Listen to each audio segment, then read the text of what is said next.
É um dia muito triste porque a família de dois policiais não vai mais receber os seus entes queridos. Os filhos não vão mais ter o retorno dos seus pais. As esposas não terão mais o retorno dos seus maridos. São duas vidas. Apesar que muitas vezes a população, a grande parte da imprensa e parte da população tentam normalizar a morte de policiais, isso não deve ser admitido. Isso não deve ser aceito. São duas famílias que estão destruídas por conta da violência. E nas mãos de algumas autoridades desse país corre o sangue desses policiais. Parte das autoridades judiciárias desse país carregam nas suas canetas o sangue desses e de outros policiais. O sangue desse e de outros cidadãos. Não bastasse as nossas leis, que já são frágeis, que precisam ser modificadas, é fato, já não bastasse, há alguns ministros que estão dia a dia, através de interpretações absurdas, dificultando mais ainda o trabalho dos policiais. Eu não quero dizer que foi isso que aconteceu nesse caso, até porque vai ser apurado ainda. Mas quantos policiais já foram assassinados, deputado Tony Brito, deputado Júlio César, por medo de apertar o gatilho, mesmo tendo legitimidade para isso. Mas por que vai ter medo, se ele estava correto?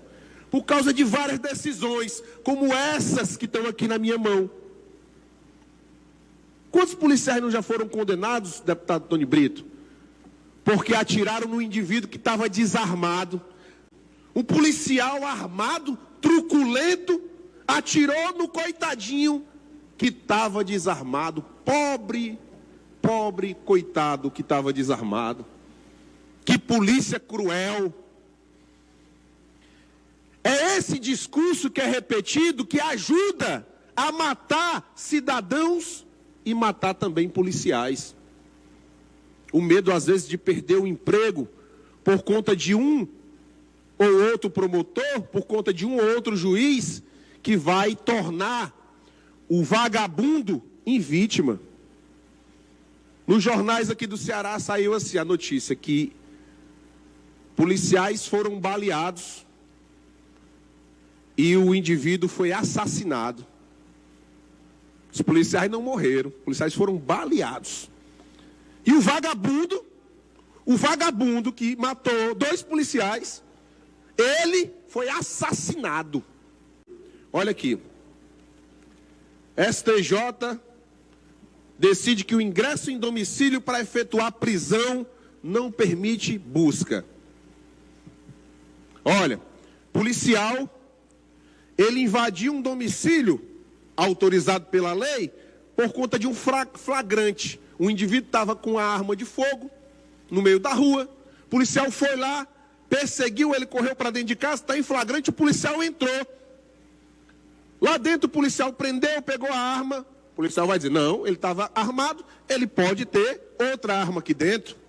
Antes, o policial ia fazer uma busca naquela casa, para saber se não tinha outra arma, porque aquele indivíduo que entrou na casa estava armado.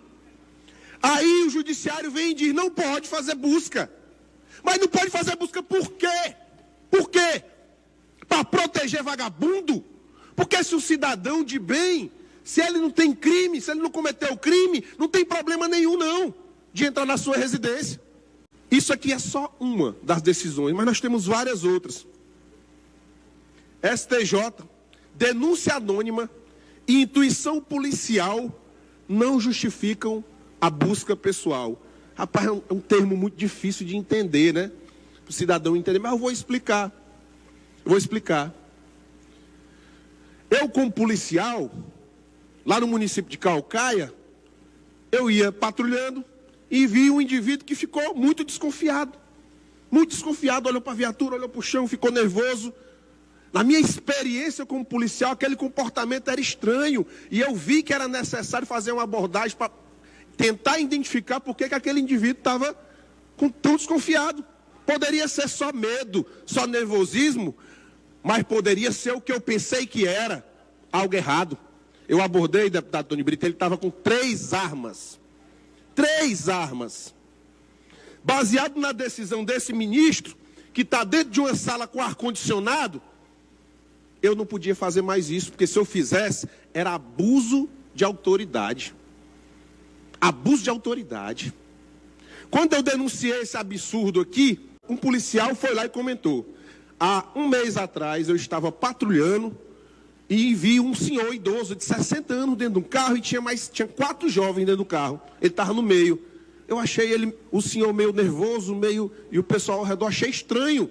Eu achei suspeito.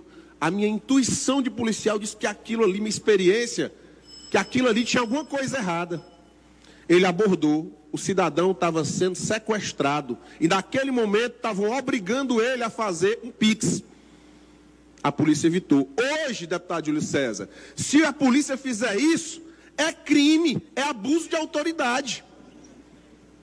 A abordagem baseada na intuição, na experiência do policial, se tornou crime baseado numa decisão da justiça brasileira. Essa mesma justiça que proibiu a polícia de subir nos morros do Rio de Janeiro. Que absurdo!